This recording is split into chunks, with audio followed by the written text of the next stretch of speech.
Yeah, so anyway, it's the next day and I'm getting ready to go to work, just waiting for the bus. But yeah, it snowed last night. Yep, it definitely snowed last night.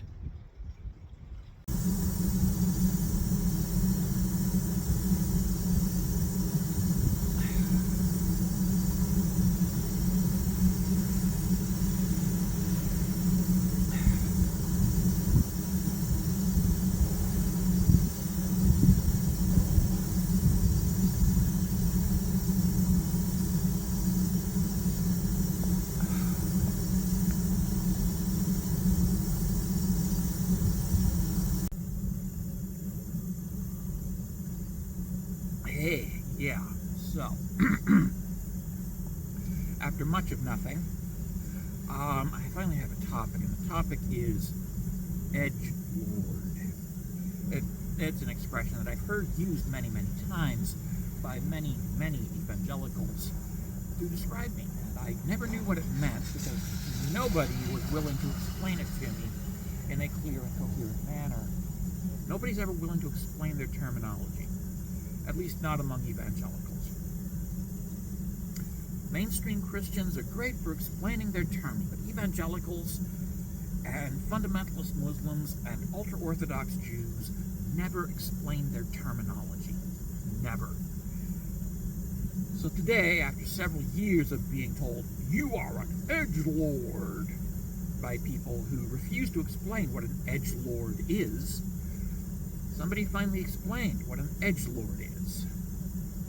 And, yeah, it basically means an angsty teenager plus a couple extra helpings of privilege. Yeah. So apparently I am not an edgelord, after all, because, yeah, an edgelord by definition is a teenager, adolescent, who uses nihilistic phrasing and terminology in order to attempt to look cool. Basically, they acquire nihilism as a fashion accessory. They acquire things as fashion accessories rather than actually learning and understanding ideas.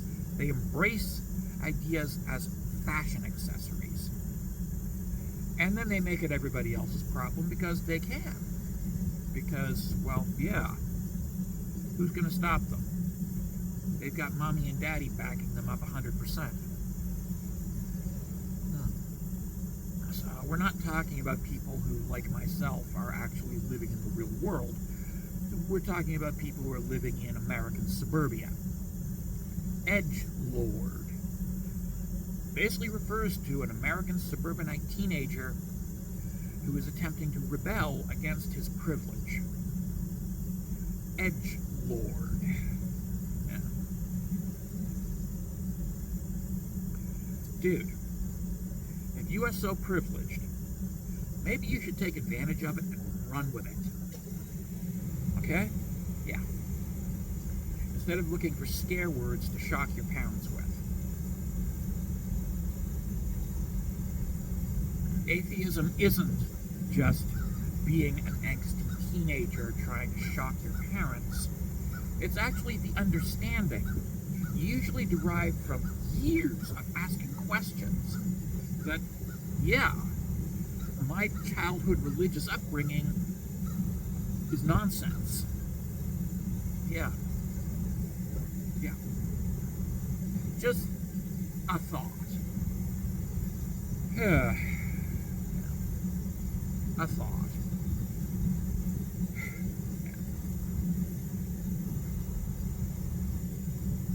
So I am starting to understand a little better a lot of evangelicals who talk about how they used to be an atheist. And what they really mean is that they went through an edgelord phase, where as an angsty teenager they embraced the word atheist to mean big, bad, scary, without actually understanding what the word meant in real terms. And yeah, they honestly think that that's how every atheist is, because that was their edgelord phase. Yeah. Yeah.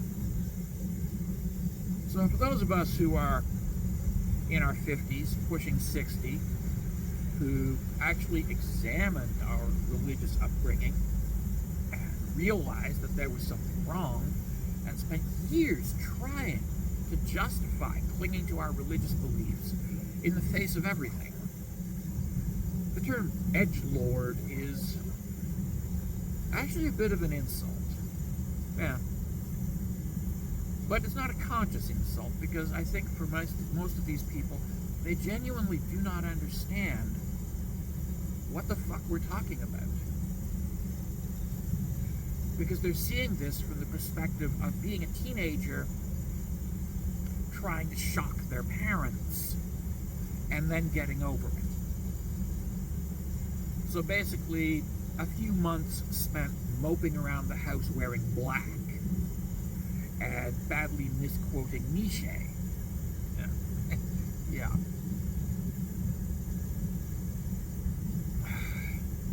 God, I hate when people badly misquote Nietzsche. I mean, seriously, dude.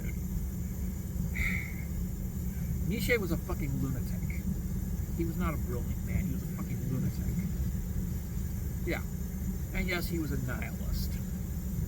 And he ended up in a mental hospital. He was a nihilist when he was a Christian. And he continued to be a nihilist when he arrived at the conclusion that there were no gods. But most of us who actually arrived at atheism by legitimately trying to defend and justify our faith as Christians never went through that phase. We just didn't.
Oh yeah. So anywho, yeah, it's we got some snow. It's permanent. It's sticking around.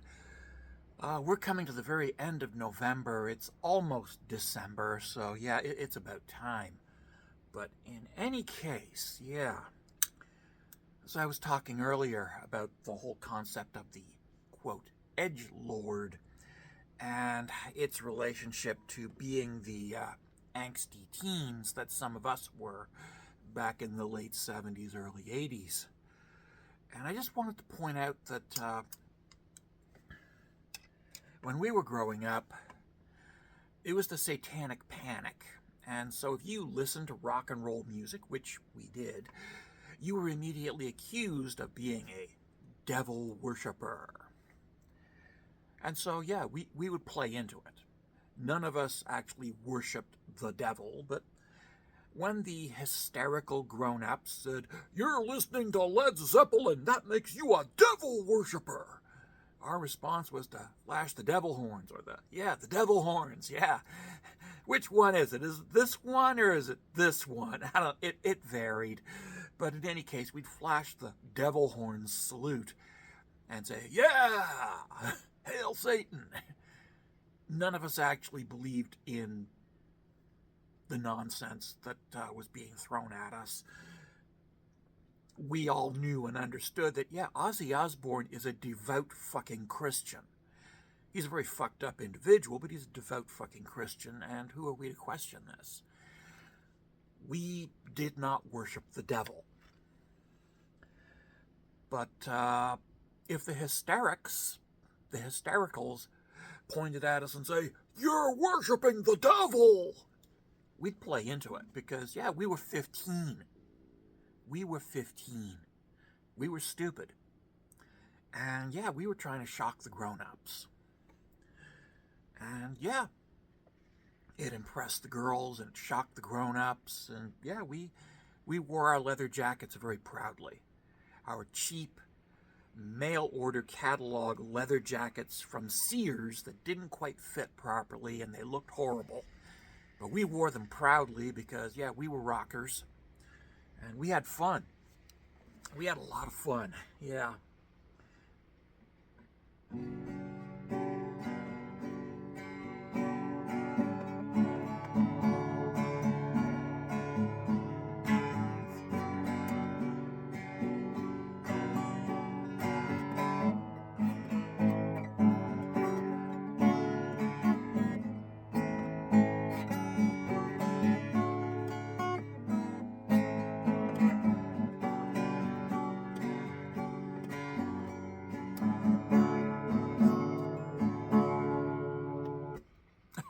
Yeah. So, yeah, when you said you had an edgelord phase when you were a teenager, yeah, once you explain that you're trying to shock the grown-ups, that's when I understand you. And here's the thing, is that, yeah, in America, calling yourself an atheist is a great way to shock the grown-ups when you're 15, I guess. And, yeah, so I guess that would work for you. You're shocking the grown-ups. Hey, what the hell? We all did it. Here's the thing, though.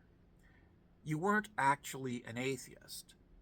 Because, well, you didn't know anything about atheism. You didn't understand atheism. And you believed that there was a God.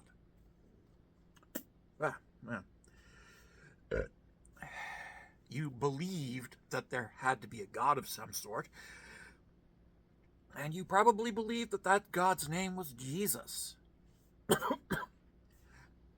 But you were calling yourself an atheist to shock the grown-ups. The same way that we used to play into the whole devil worshiper thing when we were teenagers.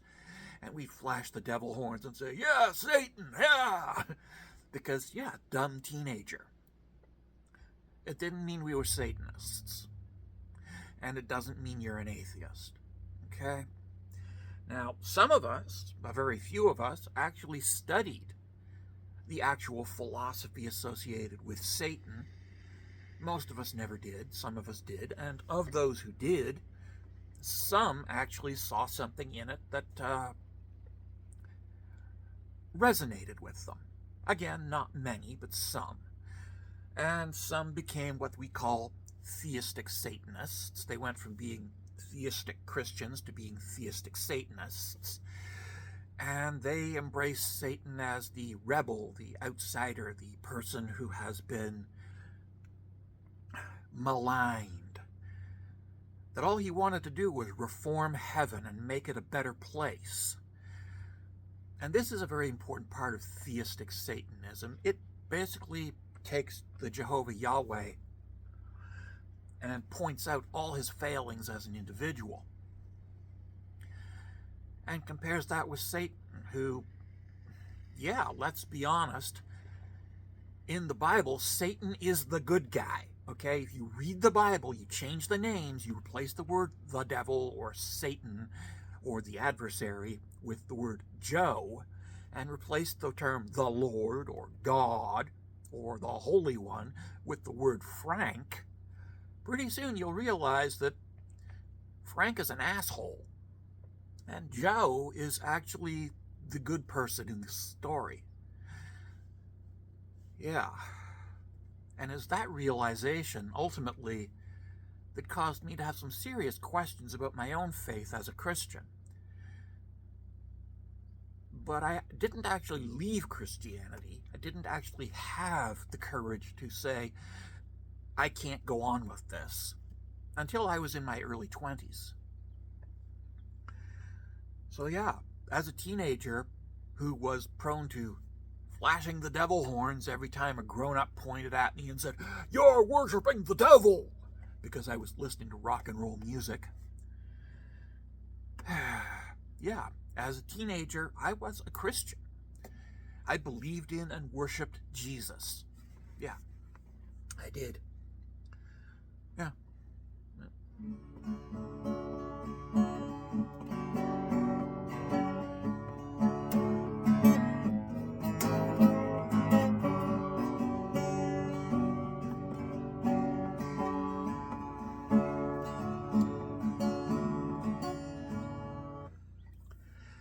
But what's important is I arrived at atheism by questioning all the religious assumptions that I made. Not by embracing a word as a fashion accessory. Okay? If you embrace the word atheist as a fashion accessory to look cool, you weren't an atheist. You were a dumb teenager trying to shock their parents. Yeah. So you were a edgelord, yeah, in the modern parlance.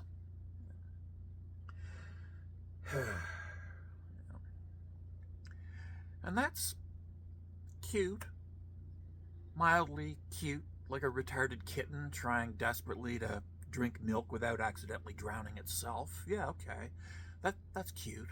Whatever. Yeah. But you didn't actually do the work of examining your religious beliefs. You just grabbed a word for the shock value. And shock value does not equal understanding. And that's what defines an actual atheist. We actually did the work and arrived at a point of understanding. We didn't say, "Ooh, I'm a big bad atheist, ooh." We didn't do that. We looked at our faith as Christians and said, "Wait a minute, this doesn't fucking make sense." And then we studied. We tried to make it make sense. Some of us spent years or even decades trying to make it make sense. And then we finally arrived at the point where, yeah, okay, it's all bullshit. It's bullshit. I don't believe this anymore. I can't believe this anymore.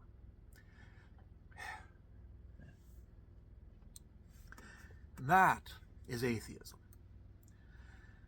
Arriving at the conclusion that the religion you have been fed all your life is in fact bullshit.